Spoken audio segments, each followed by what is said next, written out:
Ilmaa Hafuura Qulqulluu sadan Waaqa tokko Amiin. Nageenyaa fi jaalalli Waaqayyoo hunda keessaniif bakka jirtanitti isiniif haa baay'atu. Amiin. Waaqayyo Abbaan keenya badii fi cubbuu keenya gamittiin bakka hin eegeetitti kan asiin nu ga'e galanni guddaan isaaf haa ta'u. Amiin. Dorgommii gaafiif deebii marsaa isa lammaffaa Macaafa Qulqulluu seera uumamaa boqonnaa 6 hanga 15. Kutaa lammaffaa filachuudhaan deebisi. Kutaa lammaffaa filachuudhaan deebisi. Gaafii 31ffaa lafa Siinaar keessaa mootummaan Namrud isa dura turan keessaa magaalaan armaan gadii kan hin taane A. Baabiloon B. Ereek C. Akaad D. Uur. Gaafii 31ffaa lafa Siinaar keessaa mootummaa Namrud isa dura turan keessaa magaalaan armaan gadii kan hin taane A. Baabiloon B. Ereek C. Akaad D. Uur. Gaafii 32ffaa Loot Abrahaam irraa erga addaan bahee booda Waaqayyo Abrahaamiin maal jedhe? A.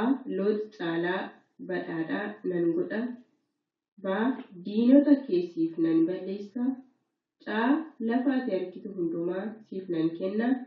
D. Umrii dheeraa siif nan kenna. Gaafii 32ffaa Loot Abrahaam irraa erga addaan bahee booda Waaqayyo Abrahaamiin maal jedhe? A. Loot caalaa sin badhaadhaa nan godha. B. Diinota kee siif nan balleessa. C. Lafa argitu hundumaa siif nan kenna. D. Umrii dheeraa siif nan kenna.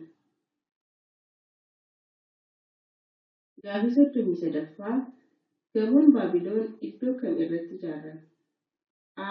Lafa Siinaar keessa. B. Lafa Kana'aan keessa. C. Lafa Gibxi keessa. D. Lafa Ashur keessa. Gaafii 33ffaa gamoon Baabiloon iddoo kam irratti ijaarame? A. Lafa Siinaar keessa. B. Lafa Kana'aan keessa. C. Lafa Gibxi keessa. D. Lafa Ashur keessa. Gaafii 34ffaa lolaan guddichi lafa irratti hangam ture? A. Guyyaa 30. B. Guyyaa 40. C. Guyyaa 150. D. Guyyaa 165. Gaafii 34ffaa lolaan guddichi lafa irratti hangam ture? A. Guyyaa 30. B. Guyyaa 40. C. Guyyaa 150. D. Guyyaa 165. Gaafii 35ffaa Waaqayyo Abrahaamiin mul'atan yommuu dubbisu jalqaba maal jedhe? A. Gammadii badhaasa keessiif nan kafala. B. Qophaa'i kakuu koo nan raawwadha. C. Hin sodaatin ani gaachana keeti. D. Obsi dhihoo si gargaara. Gaafii 35ffaa Waaqayyo Abrahaamiin mul'atan yommuu dubbisu jalqaba maal jedhe? A. Gammadi badhaasa keessiif nan kafala. B. Qophaa'i kakuu koo nan raawwadha. C. Hin sodaatin ani gaachana keeti. D. Obsi dhihoo si gargaara. Gaafii 36ffaa Abrahaam Waaqayyoon kan amanee fi qajeelummaatti kan shaggalame boqonnaa kamiin ture? A. Keessa deebii 12ffaa. B. Keessa deebii 13. C. Keessa deebii 14. D. Keessa deebii 15. Abrahaam Waaqayyoon kan amanee fi qajeelummaatti kan shaggalame boqonnaa kamiin ture? A. Keessa deebii 12. B. Keessa deebii 13. C. Keessa deebii 14. D. Keessa deebii 15. Gaafii 37ffaa Nooh foddaa doonii irraa balali'a lammaffaa kan erge kan ture? A. Qoraa. B. Gugee. C. Riisoo. D. Haboo. Gaafii 37ffaa Nooh foddaa doonii irraa balali'a lammaffaa kan erge kan ture? A. Qoraa. B. Gugee. C. Riisoo. D. habuu. Gaaffii 38ffaa Melkiiseedeq maqaa maaliif ture? Maqaa maaliif qaba ture? Melkiiseedeq maqaa maaliif qaba ture? A. Mootii Sodoom qofa. B. Lubbuu Waaqayyoo isa hundumaa ol ta'e qofa. C. Mootii Kena'aaniif raajii. D. Mootii Seemii fi lubbuu Waaqayyoo isa hundumaa ol ta'e. Gaaffii 38ffaa Melkiiseedeq maqaa maaliif qaba ture? A. Mootii Sodoom qofa. B. Lubbuu Waaqayyoo isa hundumaa ol ta'e qofa. C. Mootii Kena'aanii fi raajii. D. Mootii Seemii fi lubbuu Waaqayyoo isa hundumaa ol ta'e. Gaaffii 39ffaa Waaqayyo Abrahaamiin gara lafa kamiitti akka deemu ajaje? A. Gara lafa ani sitti agarsiisu. B. Gara lafa Itoophiyaa. C. Gara lafa Gibxii. D. Gara lafa Ashuur. Gaaffii 39ffaa Waaqayyo Abrahaamiin gara lafa kamiitti akka deemu ajaje? A. Gara lafa ani sitti agarsiisu. B. Gara lafa Itoophiyaa. C. Gara lafa Gibxii. D. Gara lafa Ashuur.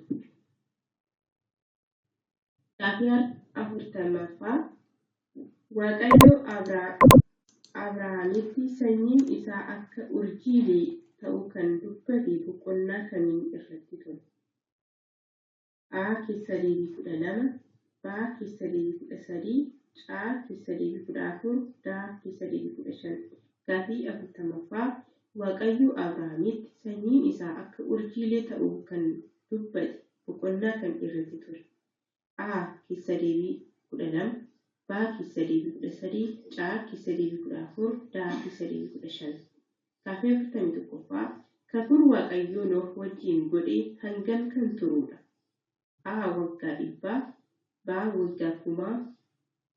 C. Bara baraaf. D. Kakuu hin goone. Gaaffii 41ffaa kakuun Waaqayyo Nooh wajjin godhe hangam kan turudha? A. Waggaa 100. B. Waggaa 1000. C. Bara baraaf. D. Kakuu hin goone. Gaaffii 42ffaa Loot lafa kamiin filate?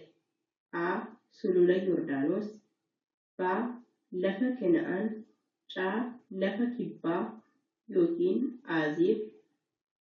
D. Lafa Gibxi. Gaaffii 42ffaa Loot lafa kamiin filate? A. Sulula Yordaanos. B. Lafa Kena'aan. C. Lafa kibbaa yookiin Azeeb. D. Lafa Gibxi. Gaaffii 43ffaa Waaqayyo afaan namootaa iddoo kamiin jal'ise? A. Baabiloonitti. B.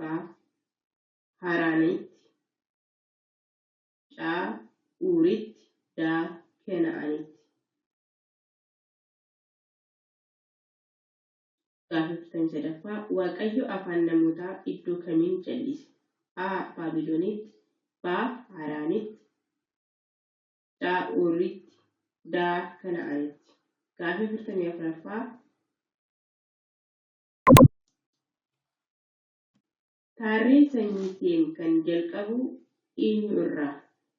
Tarree sanyii Seem kan jalqabu eenyu irraa? A. Seem irraa. B. Arfaaksaad irraa. C. Eber irraa. D. Beelg irraa. Gaaffii 44ffaa tarreen sanyii Seem kan jalqabu eenyu irraa? A. Seem irraa. B. Arfaaksaad irraa. C. Eber irraa. D. Beelg irraa.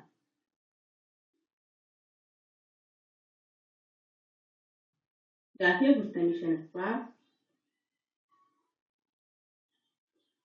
Namrood maaliin beekama ture? A. Ijaarsa mana qulqullummaan. B. Labsuu seeraatiin. C. Walitti qabuu gibiraatiin. D. Adamuu cimaa ta'uudhaan. Gaafii 45ffaa Neemrood maaliin beekama ture? A. Ijaarsa mana qulqullummaan. B. Labsuu seeraatiin. C. Walitti qabuu gibiraatiin. D. Adamuu cimaa ta'uudhaan. Gaafii 46ffaa Saaraan rakkoo maalii qabdi ture? A. Hiyyeettii turte. B. Dhukkubsattuu turte. C. Jaartii turte. D. Maseena turte. Gaafii 46ffaa Saaraan rakkoo maalii qabdi ture? A. Hiyyeettii turte. B. Dhukkubsattuu turte. C. Jaartii turte. D. Maseena turte. Gaafii 47ffaa Nooh doonicha keessaa gara alaatti balali'aa dura kan erge kan ture? A. Gugee. B. Quraa. C. Risoo. D. Haboo. Gaafii 47ffaa Nooh doonicha keessaa gara alaatti balali'aa dura kan erge kan ture? A. Gugee. B. Quraa. C. Risoo. D. Haboo. Gaafii 48ffaa Saaraan ijoollee meeqa qaba ture? A. 1. B. 4. C. 5. D. 3. Gaafii 48ffaa Saaraan ijoollee meeqa qaba ture? A. 1. B. 4. C. 5. D. 3. Gaafii 49ffaa Nyaataaf kan oolan gara dooniitti cimdiin meeqa akka galchu ajajan? A. Cimdii 1. B. Cimdiin 2. C. Cimdiin 7. D. Cimdiin 10. Gaafii 49ffaa Nyaataaf kan oolan gara dooniitti cimdiin meeqa akka galchu ajajan? A. Cimdii 1. B. Cimdiin 2. C. Cimdiin 7. D. Cimdiin 10. Gaafii 50ffaa Abrahaam Kaaraan keessaa yommuu ba'u umriin isaa meeqa ture? A. Waggaa 75. B. Waggaa 50. C. Waggaa 100. D. Waggaa 60. Gaafii 50ffaa Abrahaam Kaaraan keessaa yommuu ba'u umriin isaa meeqa ture? A. Waggaa 75. B. Waggaa 50. C. Waggaa 100. D. Waggaa 60. Gaafii 51ffaa Abrahaam gaafii Waaqayyoo yommuu dhaga'u maal jedhe? A. Akkam ta'uu danda'a? B. Yoom naaf kennita? C. Maal naaf kennita? D. Maaliif naaf kennita? Gaafii 51ffaa Abrahaam gaafii Waaqayyoo yommuu dhaga'u maal jedhe? A. Akkam ta'uu danda'a? B. Yoom naaf kennita? C. Maal naaf kennita? D. Maaliif naaf kennita? Gaafii 52ffaa Abrahaam gara lafa Kana'aan yommuu galu jalqaba eessa ga'e? A. Seekem. B. Beetel. C. Aayi. D. Mamree. Gaafii 52ffaa Abrahaam gara lafa Kana'aan yommuu galu jalqaba eessa ga'e? A. Seekem. B. Beetel. C. Aayi. D. Mamree. Gaafii 53ffaa Maqaan niitii Abrahaam eenyu ture? A. Saaraa. B. Milkaa. C. Iskaa. D. Loox. Gaafii 53ffaa Maqaan niitii Abrahaam eenyu ture? A. Saaraa. B. Milkaa. C. Iskaa. D. Loox. Gaafii 54ffaa Bal'inni doonichaa dhundhuma meeqa ture? A. Bal'inni doonichaa dhundhuma meeqa ture? A. Dhundhuma 30. B. Dhundhuma 40. C. Dhundhuma 50. D. Dhundhuma 300. Gaafii 54ffaa Bal'inni doonichaa dhundhuma meeqa ture? A. Dhundhuma 30. B.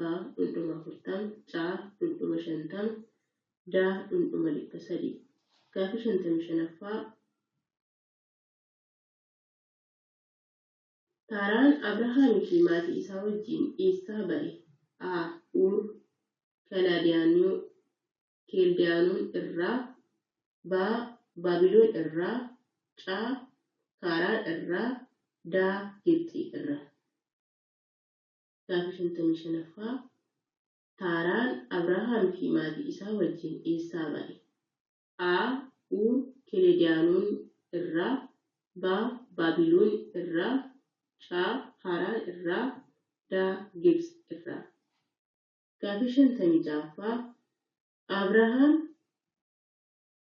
سارا جبتي كيست مالجتي بيكسيس أوبوليتيكو إشي با نيتيكو إشي فيركو إشي دا هوغانتيتيكو إشي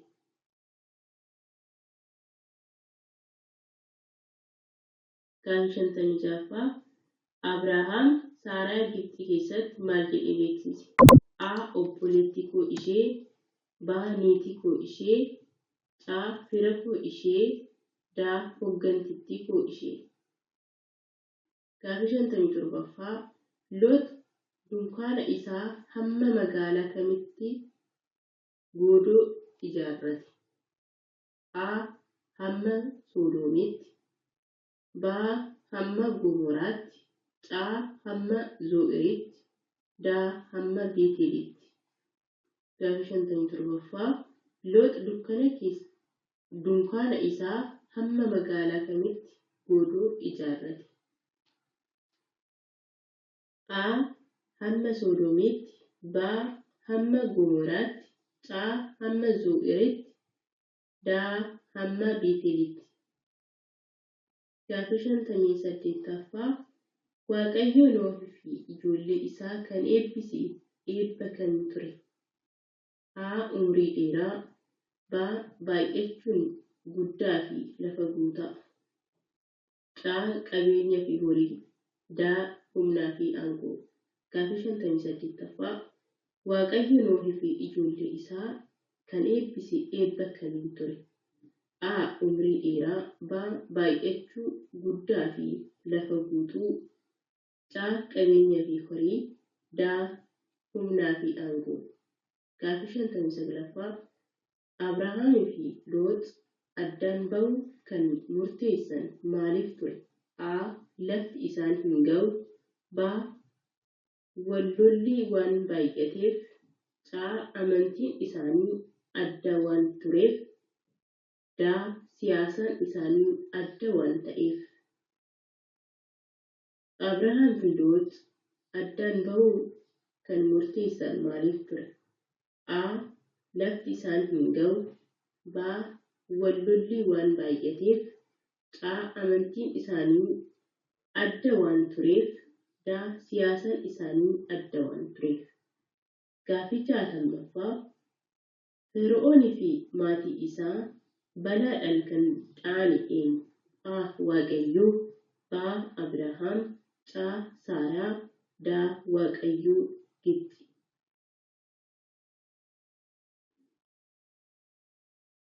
Gaafii 60ffaa Fara'oonii fi maatii isaa balaadhaan kan dhaane eenyu waaqayyo Abrahaam Saaraa waaqayyoolii Gibxi Gaafii 61ffaa Abrahaam Gibxi keessa yommuu ba'u maaliin isatti baay'ate horii maatii fi warqeedhaan ijoollee fi hoggantootaan lafaa fi manaanin midhaan qamadii fi daadhiidhaan Gaafii 61ffaa Abrahaam Gibxi keessa yommuu ba'u maaliin isatti baay'ate horii meetii fi warqeedhaan ijoollee fi hoggantootaan lafaa fi manaanin midhaan qamadii fi daadhiidhaan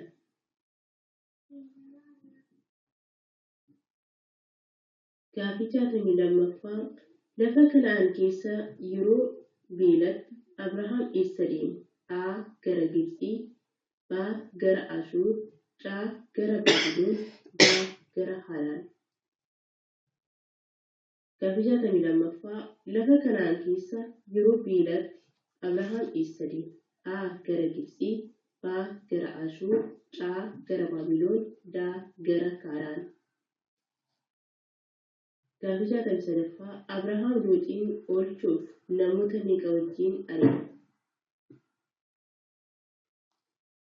A 300 B 400 C 318 D 500. Abrahaam Looxin oolchuuf namoota meeqa wajjin ari'ate? A 300 B 400 C 318 D 500. Gaaffii 64ffaa Fara'oon Abrahaamin yommuu waamu gaaffii maalii gaafate? A ati maal na goote? B eessaa dhufte? C maqaan kee eenyu? D maal barbaadda? Gaaffii 64ffaa dhiifamaa Fara'oon Abrahaamin yommuu waamu gaaffii maalii gaafate? A ati maal na goote? B eessaa dhufte? C maqaan kee eenyu? D maal barbaadda?